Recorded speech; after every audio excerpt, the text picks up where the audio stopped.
Hey y'all. The other night, I had rewatched, I think probably for the third time, The Public Enemy. The James Cagney, I think 1932. Let me make sure on that one. I don't want to be completely wrong.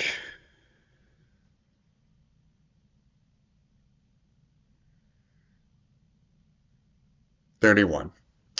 Yeah, sorry. 31, uh, crime noir, by William Wellman, who also directed Wings. Uh, the original Star is Born, Oxbow Incident, um, a few others, but yeah, those are his big ones. Um, anyway, stars James Cagney, Jean Harlow, Edward Words.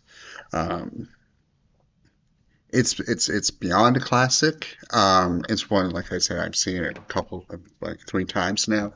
The reason saw it again was because I was in Hilton Head with my family.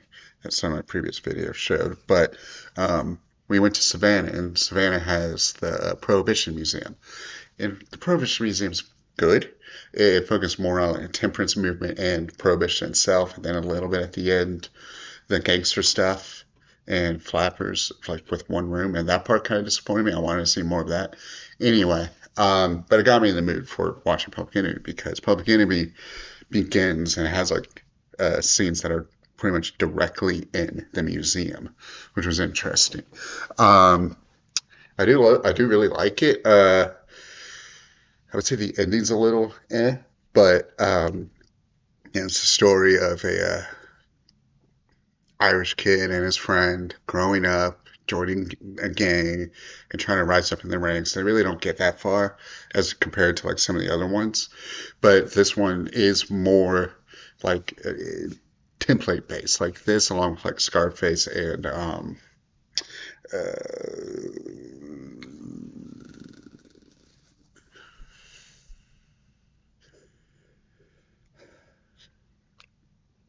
I forget. I'm blanked. I may remember it later. Anyway, Scarface and this one were, like, big influences for the genre. Um, but no, this was really good. It's more famous for, like, the scene where he's walking in the rain toward some rival gangsters. Like the scene that they show pretty much anytime, like, TCM talks about gangster movies, it's that scene that pops up, or him shoving a cantaloupe into his then girlfriend's face is also one of the big ones. Um, the thing that's interesting for me, a couple things actually. One, uh, I believe I believe I'm it's one of the two.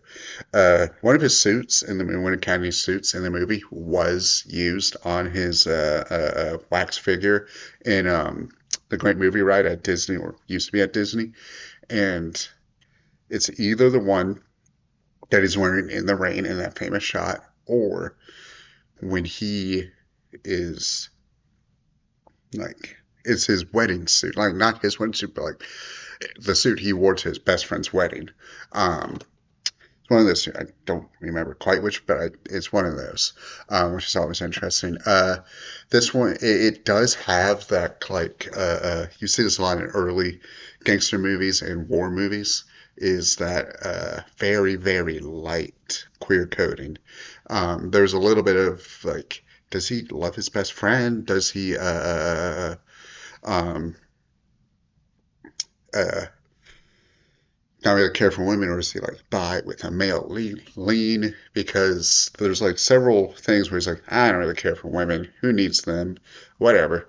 And, like, there's a scene where, like, his final girlfriend's like, well, you're different. And I'm okay with that. Like, there's wordage that's, like, just kind of there. Like, you can see it, which is fascinating. I do like that. You see it more in uh, not so much Scarface, a little bit of Scarface, but I'm just gonna look this up because it's bugging me. Um,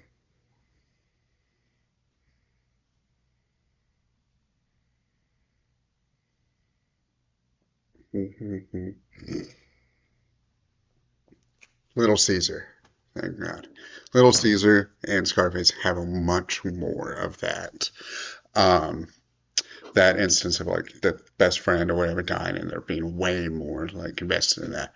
The other thing that I found interesting upon this rewatch was how closely he kind of resembles, like Cagney kind of resembles uh, Malcolm McDowell, or vice versa. Like they look very similar. Like a young Malcolm McDowell easily could have like remade a Cagney movie and have been almost the same person. Like at the very end, um, spoilers for I haven't seen it, but he ends up in the hospital, like all pretty much shot up, and the way he's dressed, like the way the bandages are, and the way he looks, is like very, very similar to the way Malcolm McDowell's Alex DeLarge looks at the end of Clockwork Orange.